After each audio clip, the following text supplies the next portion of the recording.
Já bych možná začal tím, čemu se říkalo Pražský jaro. Ono to vypadá, jako by si ty události Pražáci tak trošku vzali pro sebe, ale ty události se děly po celém Československu. Vám tehdy bylo 23-24 let, jestli dobře počítám. To už jste byl na Nový scéně nebo v divadle na Korze ještě? Respektive ve Slovenském národním divadle nebo na Korze? Keď prišli Rusi, tak sme boli v Litomieřicích. Na vojne, vo vojenskom umeleckom súbore.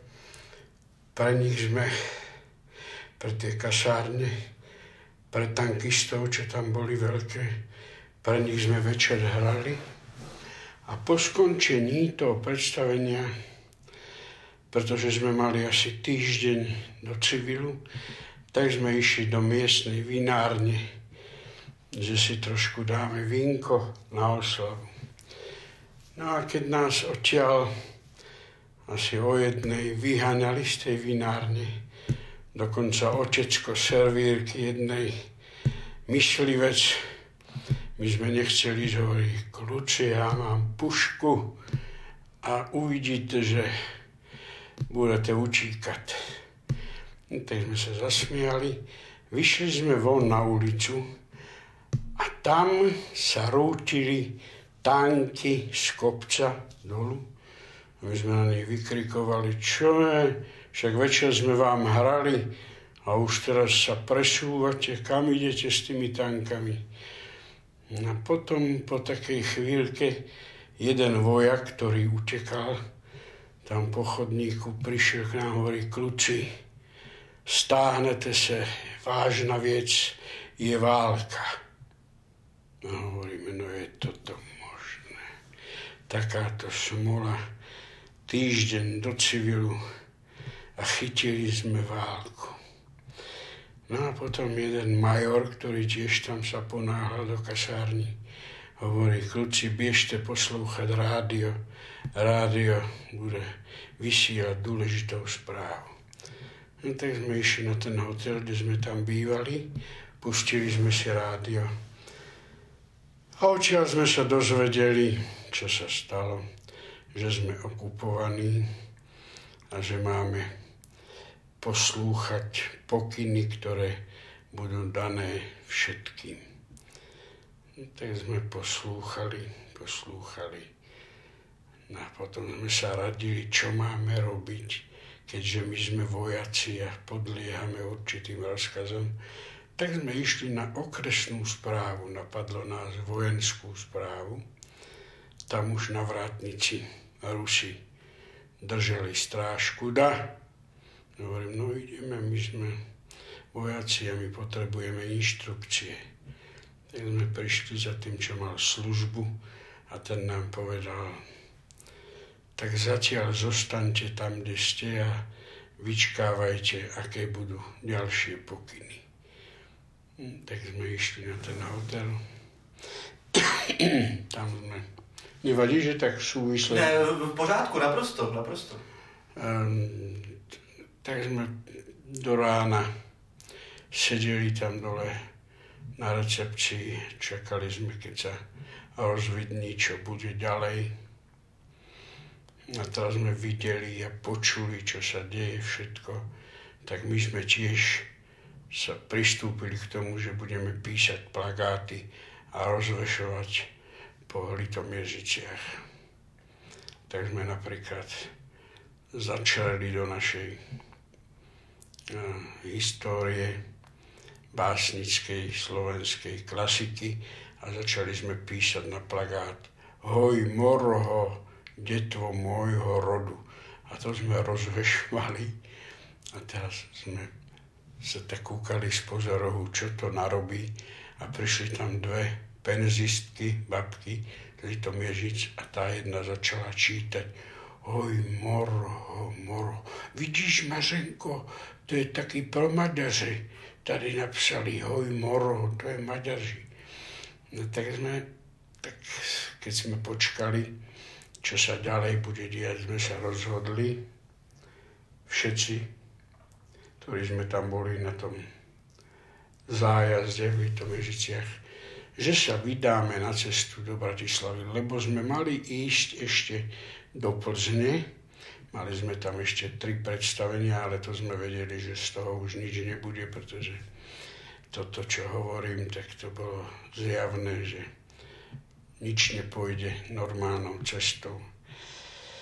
Tak sme sa rozhodli, že pôjdeme do tej Bratislavy. Ale šofér ten hovorí, že ale on cez Prahu nepôjde. Hovorím, tak nemusíš ísť cez Prahu. Tak obídeš Prahu a tak.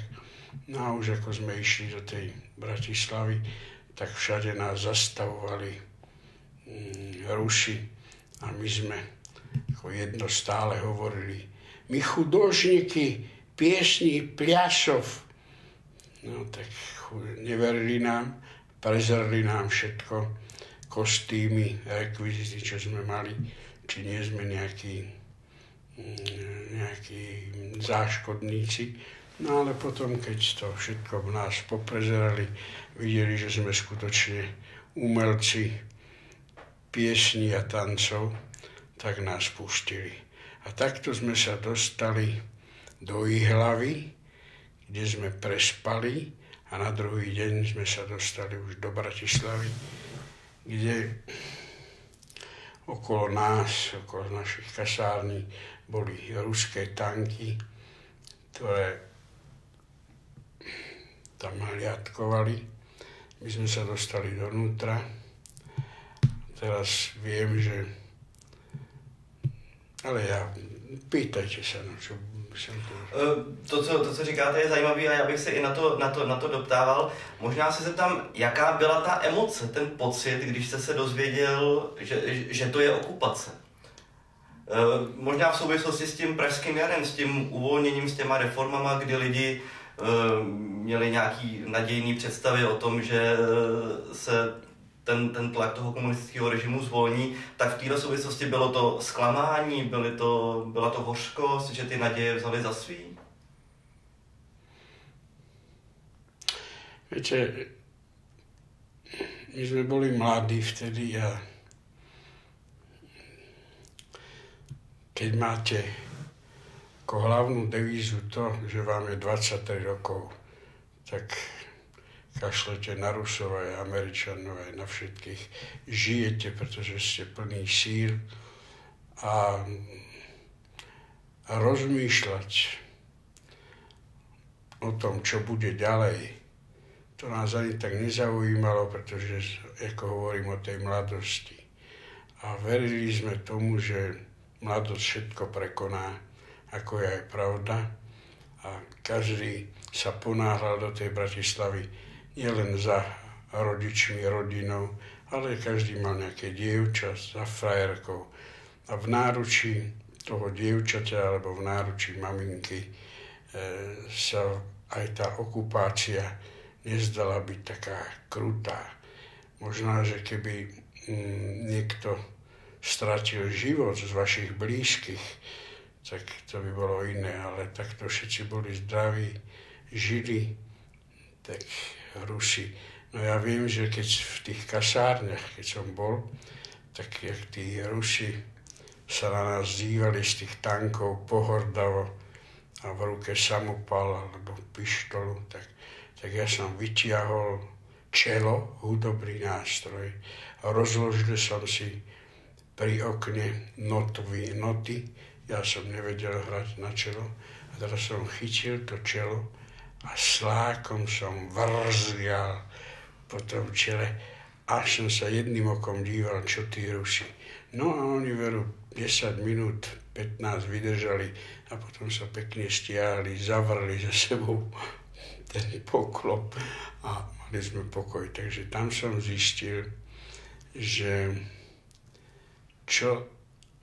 akú silu môže mať aj hudobný nástroj, ale v určitých situáciách, keď nevie ten hráč na tom hrať, jak môže to použiť ako zbraň, ktorá zvíťazila nad Rusmi. Napadlo by vás tehdy v tom roce 68, že ta vlastně sovětská přítomnost na našem území se protáhne na 20 let? Tak to vôbec nie, to ani vo sne. nenapadlo ani nikoho z nás. Najdôležitejšie bolo dostať sa z tých kasární, dostať sa do civilu a potom sa uvidí. Takže takto. Jak to vypadalo v Bratislavě, když jste se sem potom vrátil? Byla tady znát ta přítomnost? No, to je normálne, keď sa človek pozrel okolo seba, tak videl, že život beží ďalej. Ešte nebolo ani chýru o tom, že príde k tej normalizácii. To bolo najhoršie. Tá normalizácia, ktorá ešte vtedy nebola znať. Je pravda, že boli za nami redaktori Slovenského rozhlasu, ktorí nás nahovárali, aby sme išli hlásiť do slobodného vysielača. Našťastie neviem, čo tam vtedy bolo, alebo nás nepustili z kasární, že sme sa nedostali, pretože keby sme sa, samozrejme, my sme neodmietli. My sme chceli hlásiť všetko, sme chceli robiť, lenže keby sme sa toho boli zúčastnili, tak potom tie dôsledky, ktoré by z toho vyplynuli pre nás, by boli také, že by na 20 rokov sme mali zatvorené dvere na televízii, filme a rozhlase. Tak jako v Praze je symbol toho odporu Československý rozhlas, budova rozhlasu, kde se bojovalo. Je nějaký místo v Bratislavě, který bylo jakýmsi třeba centrem nebo je symbolem nějakého odporu? No tak to je to námestí Slovenského národného povstania, kde potom sa aj odohrávali revolučné udalosti 89. roku. Myslím, že na tomto námestí je, keď sa niečo stane, tak tam utekajú ľudia, sa naplní to námestie a to je sila. Nevedeli sme, že raz príde aj 89. rok po 68. lebo tento 68. to, tak by som to nazval, že to bolo nádejné. Ešte také nádejné, že tí Rusi, ktorí síce bránili, to sme netušili, bránili socializmus silou, mocou, ale neverili sme, že by museli tu zostať, aby ho ubránili úplne do konca. Takže neviem, no, takým centrom toho odporu je to námestie Slovenského národného povstania, kde sa ľudia zhromaždia vždy, keď o niečo ide.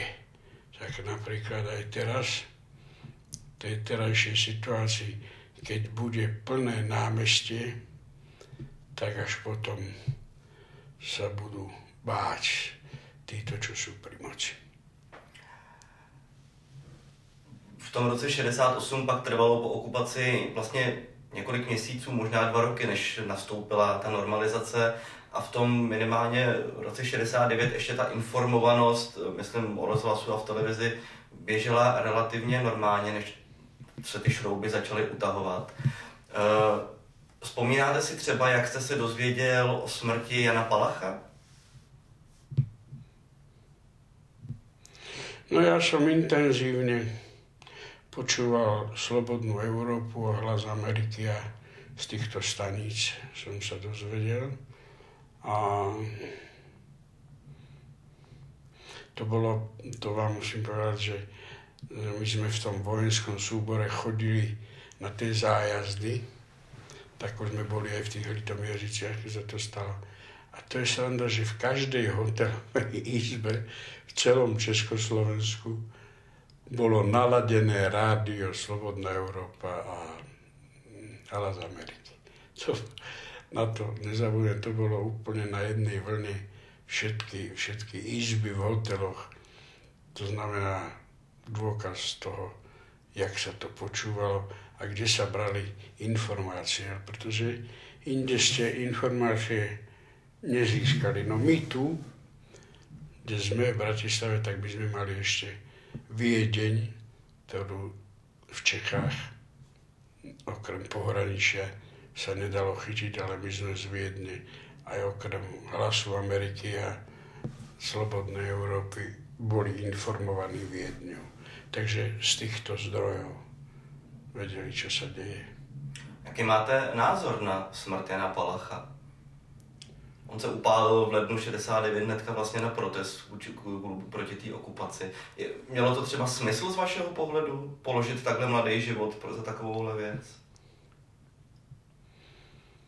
Tak je to čin, ktorý zasluhuje obdiv. Ja osobne som není za takýto prejav, pretože viem, ako sa mení počasie, jak sa všetko mení, ale takto sám seba položiť na oltár toho, keď ti ľudia, ako hovorím, nie sú. Keby to, takto by som to povedal, to človek musí byť presvedčený, že to, čo urobí, bude mať zmysel. Ale ja tým, že pochybujem, že robím také povolanie, kde sa o všetkom pochybuje a hľadajú sa. Ja by som to neurobil z toho dôvodu, že si uvedomujem, čo by bolo z toho, keď to nevyjde. Ja položím život, zarmútim rodičov, zarmútim všetko okolo a nestálo by to za to. Takže takto myslím. Ale obdivovať to treba a pokloniť sa pred tým Palachom. Však sa mu aj snažia všetko to, čo o tej koľko rokov prešlo a on ostane na veky pamiatka. Mnoho lidí po událostech vlastně roku 68 emigrovalo, zvolilo jako možnost nebo variantu odchod za svobodou kamsi. Máte tuhle zkušenost třeba ze svého okolí, ze své rodiny, nebo napadlo někdy vás, že byste odešel? No práve, že ja vždy, keď sme chodili na zájazdy, ešte ako študenti Akadémie muzických umení a boli sme niekde v Paríži alebo kde. A ja som sa ocitol sám niekde na ulici. Som sa tak poobzeral na teraz, že by som mal ja tu zostať. Neexistuje. Ja by som nemohol bez toho svojho zázemia, bez rodičov, bez rodnej dediny, odkiaľ som. No možno, takto som rozmýšľal, možno v Európe by som zostal, čo je tak 2-3 hodinky autom, do Československa bolo, ja neviem, aj z Francie, aj z Itálie, aj tak.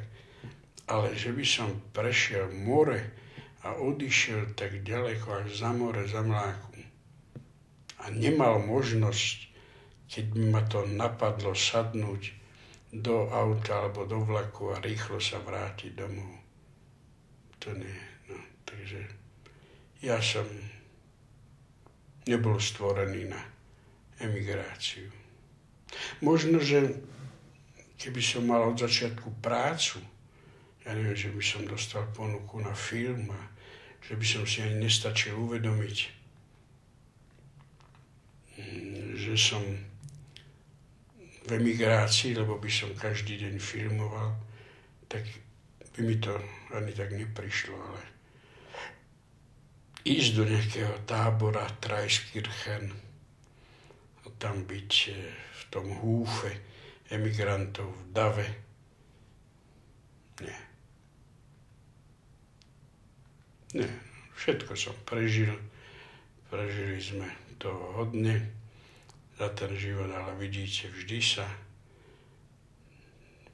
to všetko týkalo mňa, mojej rodiny, mojich spoluobčanov.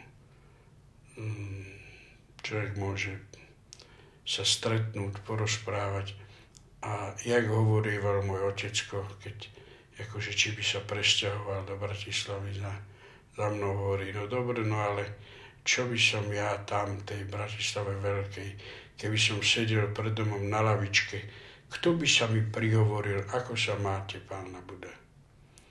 Tak z toho som aj ja vychádzal, kto by sa mi prihovoril, komu by som sa ja prihovoril, keď by ma tam nikto nepoznal.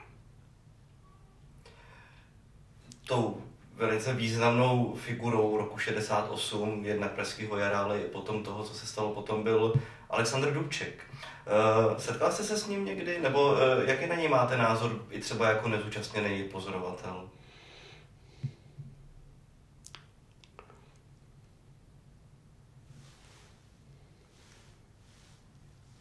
V každom prípade je to človek, ktorý tým, že sa stal známym, na pomer toho, že bol vypichnutý, že ho poznali na každom malom ostrovčeku vo svete, Austrálii, Južnej Ameriky, všade, to by som tak porovnal s hercom alebo spevákom, ktorý je známy všade. To znamená, že má aj svojím spôsobom moc väčšiu, pretože všetci policajti ho poznajú, vojaci, výkonná moc, politici. Tak na toto všetko, že ako Dubčeka všetci poznali, mohol viac využiť svoju moc, jak hovorím. A to, že mohol sa viac pustiť a odvážiť do boja s tými Rusmi, ktorí mali za sebou velikánsku armádu a moc. A Dubček mal túto popularitu, túto moc ľudí, poznanie jeho, že ho tak poznali, tak toto mohol viac využiť. Ale na to, čo urobil aj to bolo to, že to Československo preslávila, takže ho poznali po celom svete. Teda nie jeho, to je jasné, ale Československo. Preto aj tí emigranti, ktorí vtedy vyšli, prví mali pred sebou toho Dubčeka a to, že sa mohli lepšie uplatniť s týmto zázemím, že sú z tej vlasti, kde vládol Dubček. Tak jak jsme začali, tak bych i pomalu skončil tady to povídání. Vy jste na začátku říkal, že v tom srpnu 68 jste měl pár týdnů do civilu. Toho civilu jste, předpokládám, odešel, nezůstal jste v Zeleném. Nastoupil jste do divadla a rezonovalo třeba mezi vašima kolegama, nebo takhle, jak rezonovaly tady ty události třeba v těch divadelních kruzích hnedka z kraje, když jste nastoupil? No, ja stále tvrdím, že to divadlo o týchto časoch, o ktorých hovoríme, malo význam, pretože tam sme vždy bojovali buď proti okupantom, proti komunistom, proti takýmto extrémom.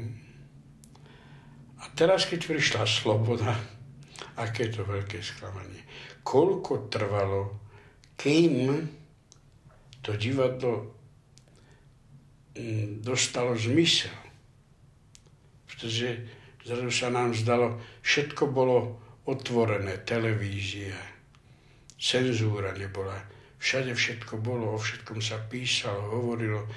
Takže to, čo sme boli my zvyknutí v divadle, zrazu bolo ako keby vypuštené balónky, že nebolo proti čomu. Pretože ja som rád, že som zažil to obdobie, kedy som mohol telefonovať na javisku do Kremla a všetkým tam vynadať. Teraz hovorím o hre Samovrah Erdmanovej satirickej takej komédii, kde hlavný predstaviteľ telefonuje do Kremla a sťažuje sa. A vedieť, že toto, čo by za toto dali ľudia v hľadisku, keby mohli takto ako ja, herec, telefonovať do Kremla a vynadať všetkým, koľko ich tam je. Takže v tomto porovnaní bolo dosť ťažké tie prvé predstavenia, prvé sezóny, keď sa pýtate, ako sa to prejavilo v divadle. Boli sme všetci prekvapení a dívali sme sa na seba, že zrazu predstavenie, ktoré predtým za komunizmu dýchalo takým napätím a bolo cítiť vo vzduchu, že keby sme mohli, tak by sme tak ako tí herci. No ale postupne tí ľudia si uvedomili, že bez cenzúry to, že hovoriť naplno,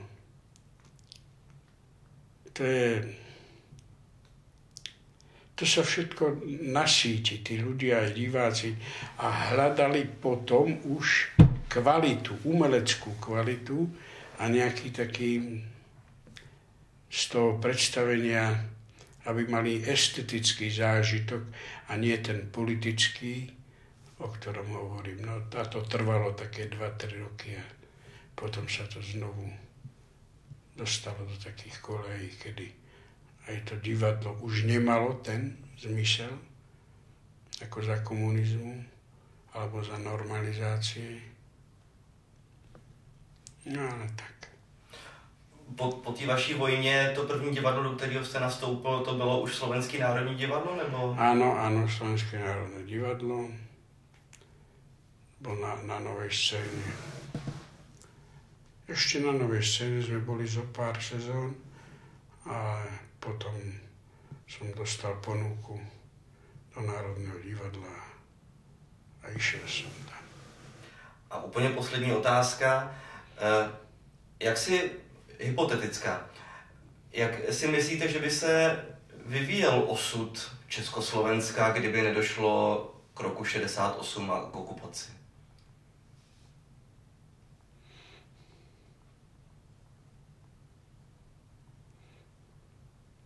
No tak vždy sú také reminiscencie. Vidíte, že niektorí by ako mali tú reminiscenciu vrátiť sa k tomu Rakúsko-Uhorsku.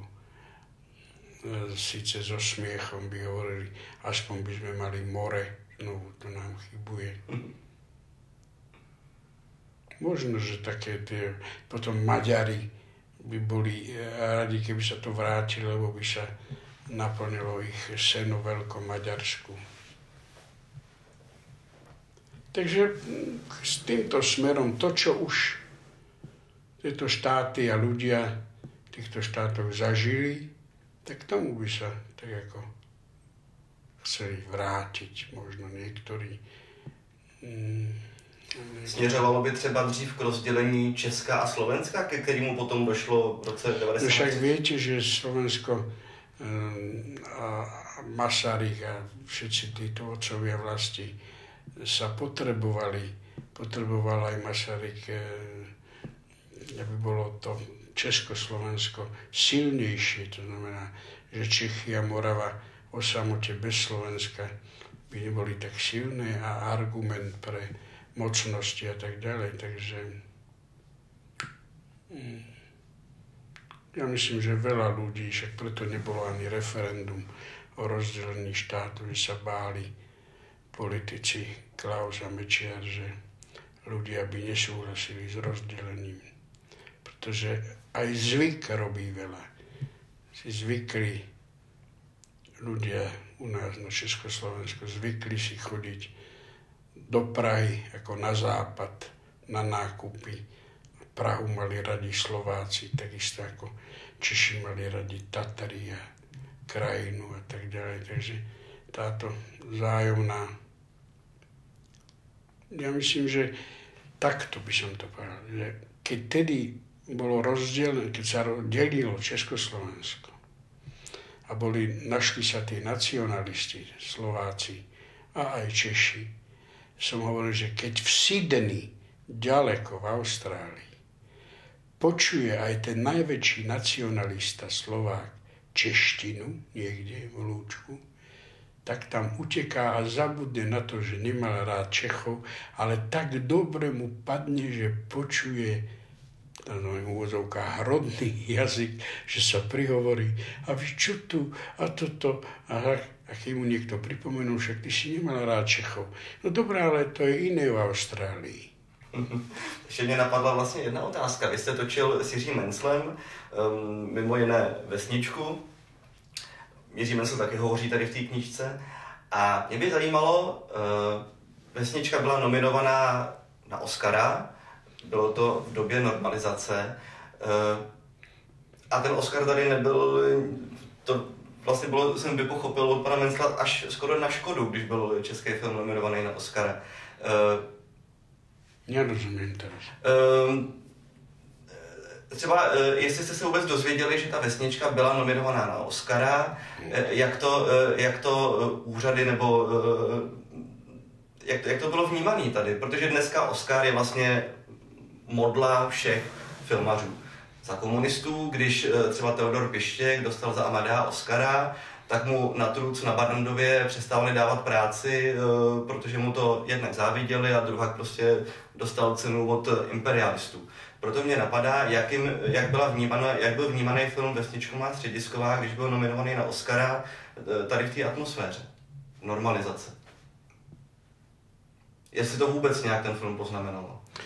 No, jak sa vám hovorí, ja som bol poverený dívať sa na Viedeň, lebo Viedeň vysiela priamy prenos toho udeľovania Oscarov a v noci, teda som sa to dozvedel a hneď som telefonoval do Prahy aj Svierákovi, aj že ako sme pochodili s týmto filmom. No a na Slovensku to je zvláštne, že tu to berú ako záležitosť, že to je úspech českého režiséra, český film a tak. A to je zaujímavé, medzi týmito dvomi národmi je to tak, aby som to zovšeobecnil, že vy v Čechách, keď aj nejaký slovenský športovec dosiahne takýto úspech, že má medailu alebo čo, tak si to viete, že to je aj náš úspech. Ten Slovák, ktorý v tej ktorej oblasti. Slováci sú iní, tí to berú, je to čudné, ale tí to berú tak, že čo není na Slovensku, čo nevzniklo, čo sa nenarodilo, tak to není slovenské. Až to, čo... Takže možno, že to som necítil. Až potom, keď už to tak, že tie repliky z tej Vesničky tak sa stali tak notoricky známe. Potom si aj začali uvedomovať aj Slováci, že hrajú tam aj nejakí Slováci, takže môžeme si to považovať, že je to aj náš film. Tak